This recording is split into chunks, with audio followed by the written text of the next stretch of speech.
I'm President John Henry Eden, and you're listening to Enclave Radio, the voice of warmth and reason in this cold, unreasonable world. Fallout was developed and published by Interplay Entertainment in 1997. It was an open-world post-apocalyptic role-playing game serving as the spiritual successor to their previous game, Wasteland. Even though Fallout eventually became its own unique game, it was in the beginning developed as an official sequel to Wasteland, and thus the two games share a lot of similarities. Game developer Tim Kaine is largely responsible for the game's creation, as he alone developed many of the game's early mechanics and even the game's engine before assembling a team. With the release and success of Blizzard's Diablo, Interplay wanted to turn Fallout into a real-time online multiplayer game, but Kaine, among others, refused, and after some debate, Fallout stayed true to its original story-driven single-player format. In 1997, after 3 years in development, Fallout, a post-nuclear role-playing game, was released and became an instant success. The following year, the game received a sequel in the form of Fallout 2. Beginning in 2004, Interplay got into some legal issues and faced bankruptcy. In an attempt to save the company, they sold the rights for the entire Fallout franchise to Bethesda Game Studios. Bethesda set out to completely revamp the series and moved away from the isometric turn-based gameplay the Fallout games had so far been known for. Instead, Fallout 3 was a first- and third-person real-time combat action RPG. Before Bethesda acquired the rights to the Fallout franchise, Interplay and Black Isle Studios worked on a third Fallout game only known by its project name Van Buren. It followed the same style as Fallout 1 and 2 in that the game was isometric and turn-based, instead of the open-world environment Fallout 3 would later introduce. And they got really far into development as well. It's been said that the Jefferson engine, created specifically for this game, was 95% complete when the game was cancelled back in 2003. However, some of the content did not go to waste, as it was later used in Fallout New Vegas, for example Caesar's Legion, The Burned Man and Big MT. So many characters, locations, buildings, anything really, are based on or inspired by things from the real world. Some are obvious Easter eggs, while others are more difficult to spot. There's so much of this stuff in the Fallout games that it could almost be an entire episode on its own. But let's cover a few of them at least. In the first Fallout, you can sometimes randomly encounter an old-fashioned British police box. If the player tries to approach this box, it will slowly begin to fade away. This is of course a reference to the time travel machine featured in Doctor Who. In Fallout 3, you can find a weapon named Callahan's Magnum, which is an exact replica of the gun used in the Dirty Harry movies. At the exact center of the map in Fallout 3, you'll find a post with a sign that reads TES-04. This is a reference to the Elder Scrolls 4 Oblivion, also developed by Bethesda. In Fallout 3, you can find this monument, which is a reference to Interplay and the logo they used in Fallout 1 and 2. Mr. New Vegas in Fallout New Vegas is voiced by Wayne Newton, who is known as Mr. Las Vegas in real life. Benny, also from New Vegas, is based on real-life American mobster Benjamin Bugsy Siegel. Indiana Jones' remains can be found inside a fridge, mocking a scene from the fourth installment where Indiana Jones survives a nuclear blast by hiding inside a fridge. In Nipton, you'll find two shard skeletons with the names Owen and Beru. This is a morbid reference to a scene in Star Wars when Luke Skywalker returns home to find the burned corpses of his Aunt Beru and Uncle Owen. You know how in many trailers, endings and art for the games, the protagonist can be seen walking alongside Dogmeat? Well, this was inspired by the movie Mad Max 2. In fact, the entire franchise was heavily inspired by the Mad Max universe, especially the movies featuring Mel Gibson. Another example is the leather armor used by the main characters that was designed based on the one Mel Gibson used in the movies. In Fallout 3, there's a quest called The Power of the Atom. It revolves around the town Megaton and more specifically the unexploded atomic bomb located at the town center. Now, during the quest, the player is normally given the choice of detonating the bomb instead of disarming it, thus receiving a lot of negative karma. However, in the Japanese version of the game, this option is not available for, well, obvious reasons. One of the most popular soft drinks in the Fallout universe is Nuka-Cola. It is obviously based on the real-world Coca-Cola. In Fallout, Nuka-Cola was invented in 2044 by a man named John Caleb Bradberton. Now, what's interesting about this name is that John Caleb Bradberton is an amalgamation of the inventors of Coca-Cola and Pepsi, named John Pemberton and Caleb Bradham, respectively.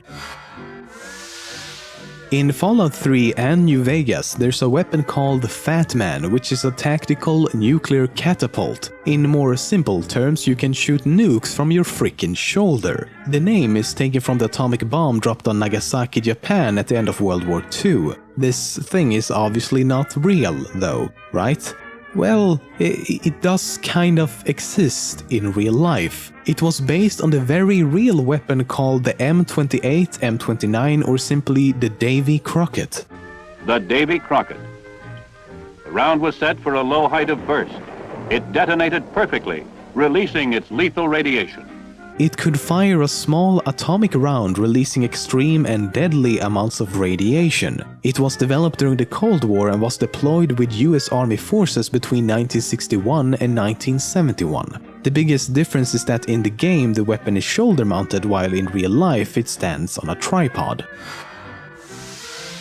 If you play and complete the original Fallout and then wait for the end credits to start rolling, try typing boom and this will happen. The guy whose head is exploding is none other than the creator of Fallout himself, Tim Kaine. During the opening of Fallout New Vegas, you're shown ink blots in order to determine your mental health. Some players thought that one of the ink blots looked like two bears high-fiving, but this was sadly not an option in the game. So, as with every popular game on PC, a mod was created specifically to include the option of two bears high-fiving. This opinion got popular enough that when Obsidian developed and released the DLC Honest Hearts, they referenced this turn of events by adding a character named Two Bears High-Fiving.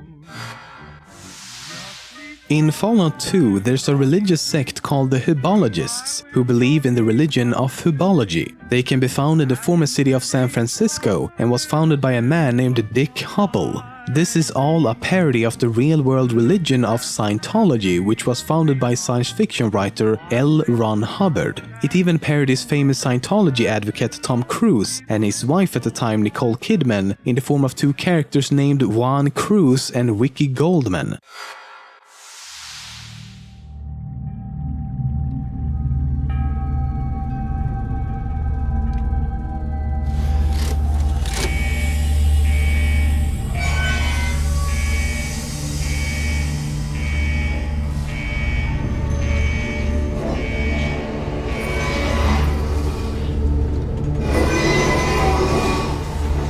Officially, the vaults in the Fallout universe were shelters designed to protect the American population from a nuclear holocaust. However, with a population of almost 400 million by 2077, Vault-Tec would need to build around 400,000 vaults that could shelter 1,000 people each. This was all a facade. The government and Vault-Tec never actually believed this would happen and only built 122 vaults. Not in an attempt to save humanity, but as social experiments on pre-selected segments of the population to see how they would react to the extreme conditions of living in complete isolation. Given these experiments, a few vaults in Fallout has some pretty interesting and bizarre stories to tell. In Vault 6 and 12, small amounts of radiation was continuously leaked into the vault until its residents eventually turned into ghouls. This eventually transformed into the ghoul-infested town of Necropolis featured in the first Fallout. 999 men entered Vault 68, but only one woman. Vault 69 is its counterpart with 999 women, but only one man. Neither vault lasted very long though, as the unbalanced population was unable to reproduce. Vault 77 contained only one man and a crate full of puppets. It was an experiment to observe the human condition in complete isolation. After only 1 hour, the man now known as Puppet Man was pounding on the vault doors, screaming that he was the only one there. After a few months, the puppet started talking to him and he only continued his descent into insanity. Vault 106 experimented with psychoactive drugs and their effects on the human mind in this enclosed space. The population swiftly descended into insanity, and when the player finally gets there, the drug is still pumped into the vault, causing hallucinations. The remaining population of the vault has gone completely insane, attacking anyone on sight. Vault 108 was special for the fact that it had a cloning facility. This quickly got out of hand, however, as clones became very aggressive against non-clones. When the player arrives, only clones named Gary remains.